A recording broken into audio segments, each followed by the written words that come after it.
በሽያጭ ዓለም ውስጥ ያለ ሰው ደላላም ይሁን የሪል ስቴት ኤጀንት ውስጥ ሆኖ የሚሰራ ሰው ሁሉን ነገር ዲስክራይብ ካረገላችሁ በኋላ ቤቱ ወደ ምስራቅ ፊቱን ያዞረ ነው። የጧት ፀሐይ ያገኛል ይላቸዋል። ምን ሊል ፈልጎ ነው? ብዙዎች የሚሰሙትም አዳምጠው ብለው ሐሳባቸው የሚያስማማ ነገር ምልክት አሳይተው ይሄዳሉ። ግን ምን እያለ ነው? ወደ ሰሜን ይዙር፣ ወደ ምስራቅ ይዙር፣ ወደ ደቡብ ይዙር፣ ፀሐይ ይግባ፣ ፀሐይ ይውጣበት ቤቱ ምን ለማለት አስቦ ነው?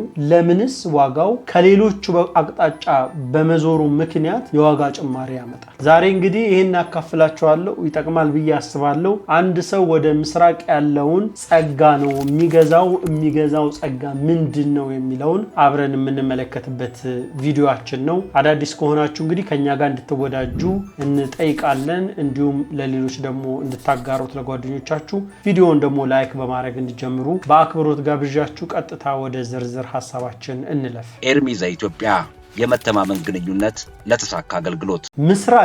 ምስራቅ ታዲያ ሴቷ ሳትሆን ከምድር አጽናፋት አንዱ የሆነው ምስራቅ በምስራቅ አቅጣጫ ፀሐይ በሚወጣበት በኩል ፊቱን ያዞረ ቤት ምን አይነት ጸጋን ተሸክሟል? ዛሬ እንግዲህ ይሄን ነው እንዳልኳችሁ የምንመለከተው። የምስራቅ ጸጋ ወይም ወደ ብርሃን ፊቱን አዙሮ ወይም ፀሐይ በጠዋቱ ወደ እናንተ ቤት ውስጥ ስትገባ የምታገኙት በረከት አንደኛው እጅግ በጣም በጠዋቱ የእናንተ ህይወት ላይ ቀጥታ መጥቶ ሲገባ እንግዲህ ምስራቅ ተስፋ፣ አዲስ ህይወት፣ ወጣትነት፣ ኢነርጂ ነው። ቀጥታ የጠዋት ብርሃን ወደ እናንተ ቤት ውስጥ በገባበት ሰዓት ይሄን በረከት ለመቋደስ ከጤናችሁ፣ ከውበታችሁ፣ ከህይወታችሁ አንዳች በረከት ያመጣል ብላችሁ አስባችሁ በሳይንስ ይሁን በእምነት ማለት ነው። ቀጥታ ግን ወደ ሳይንሱ ብንሄድ መልካም ነው። ሳይንሳዊ መንገድ ምንድነው? እዚህ ጠዋት ከ12 ሰዓት እስከ 4 ሰዓት ድረስ ያለው የፀሐይ ብርሃን ውስጡ ኢንፍራሬድ እና ብሉሬን አለው። ኢንፍራሬዱ ማለት ምን ማለት ነው? በቆዳችን ውስጥ ዘልቆ በውስጣችን ገብቶ ማይቶኮንድሪያን ያነቃቃል፣ ኮላጂን እንዲመረት ያደርጋል። ቆዳችን ጥሩ እንዲሆን፣ እንዲነቃቃ፣ እንዲጠነክር ከማድረጉ ባሻገር ደግሞ በውስጥ አካላችን ኢንፍላሜሽን ወይም እብጠት አንዳንድ ነገሮች ካሉ እሱን እንዲቀንስ የሚያደርግ አቅም አለው። የጠዋት ፀሐይ ከእንቅልፋችን እንደተነሳን ቤታችን ውስጥ የሚገባው ብርሃን የሚያግዘንን ነው እየነገርኳችሁ ያሉት። በዚህ ጠዋት ደግሞ የምናገኘው ሌላ በረከት ብሉ ላይት አለ። ብሉ ላይት ሜላቶኒን የሚባል ፋችን የሚያግዝ የሚያመነጨውን ሆርሞን እንዲቆም በማድረግ ሴሮቶንና ኮርቲሶን የሚባሉ ደስ የሚልና የሚያነቃቃ ሆርሞኖችንን ከውስጣችን እንድናመነጭ ሊያረገን የሚችል ንጥረ ነገር እንድናመነጭ ያግዘናል ማለት ነው። እነዚህን በረከቶች ናቸው ወደ ምስራቅ ስትዞሩ ልታገኙት የሚችሉት። ሌላ ወደ ምስራቅ በመዞራችሁ ምክንያት መስኮታችሁ፣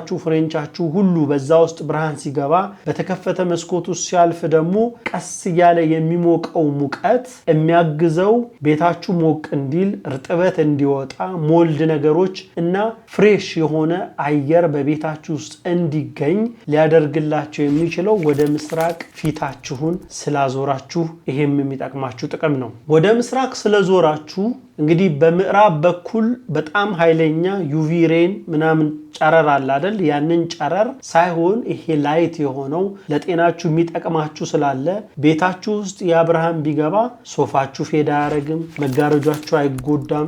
ኦፍ ኮርስ ወደ ምስራቅ ኖራችሁ ግጥም ያለ መጋረጃ የምታረጉ በረከታችሁን እንዳታጡም እየተጠነቀቃችሁ መሆን ይገባዋል። ቢሆንም ግን እጅግ ፌድ የሚያደርግ ነገር የለም። በፀሐይ መግቢያ ላይ ሲሆን መጋረጃችሁ ፌድ ያረጋል። ቤታችሁ ዘልቆ የሚገባ ከሆነ ደግሞ ፈርኒቸር ካለ እነሱን ሁሉ ኃይለኛ ጨረር ያለው ዩቪ ሬ ላዩ ላይ ስለሚያርፍ ፌድ ሊያረግ ይችላል። ወደ ምስራቅ ስለዞራችሁ ኢኮኖሚካሊ ራሱ ወደዚህ በመዞራችሁ ምክንያት ያንን ሪፕለስ የምታረጉበት ዘመን ሰፋ ያለ ይሆናል። ይሄ ብቻ አይደለም። ወደ ምስራቅ በመዞራችሁ የኢትዮጵያ ከሰኔ እስከ መስከረም ድረስ የሚዘንበው ዝናብ ከምዕራብ ደቡብ ወደ ደቡብ ምስራቅ ነው የሚዘንበው። ስለዚህ ንፋሱ የሚነፍሰው። በዚህ ምክንያት ኃይለኛ ውችንፍር ያለበት ኃይለኛ ወጨፎ በመስኮታችሁና ወደ ምስራቅ በዞራችሁበት ላይ አይደለም፣ ከኋላችሁ ነው የሚሆነው። ስለዚህ የእናንተ መስታወት ውሽንፍር ውሃ የመግባት አቅሙ እጅግ የቀነሰ ነው ማለት ነው። ፌሳችሁ ወደ ምን ስለሆነ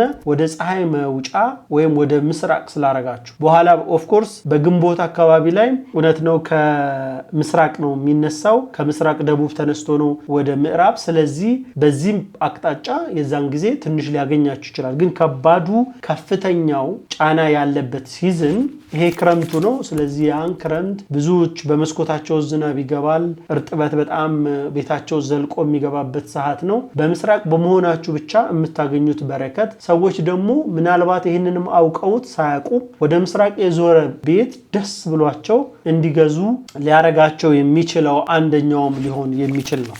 ይሄ ምስራቅ በሃይማኖታዊ የሚሆን በባህላዊው የአዲስ ጅማሮ፣ በረከት፣ ተስፋ፣ ደስታ እነዚህ ነገሮች ምክንያቱም ብርሃን በጠዋት ይሄው አለው ነገቷል ብላ የምትናገርበት የሰውነታችሁ የሰዓት አቆጣጠር ወይም ሳርኬዲያን ሪድም የሚባለው በትክክል ከተፈጥሮ ጋር የናንተ እንዲሄድ የሚያደርግ ምክንያቱም ብርሃን ሲወጣ ቅድም እንዳልነው ሜላቶኒን እንዳይመረት ሆኖ ከዛ በኋላ ደስታችሁን መንቃታችሁን የሚሰጣችሁ ደግሞ ሴሮቶንና ኮርቲሶን ደግሞ እንድታመርቱ የሚያረጋችሁ የጠዋት ብርሃን በማግኘታችሁ ምክንያት ስለሆነ ብዙ ሰዎች አውቀውት የሚሆን ሳያውቁ ይሄን በረከት ወደ ምስራቅ ዞሮ ይካፈሉታል። ብዙዎች ደግሞ ፌሳቸውን ወይ ደግሞ ወደ ምስራቅ አዙረው ጥቅጥቅ ያለ መጋረጃ ዘግተው ይሄን በረከት ራሳቸው ከልክለው ከዚህ በረከት የተከለሉም ሊኖሩ ይችላሉ።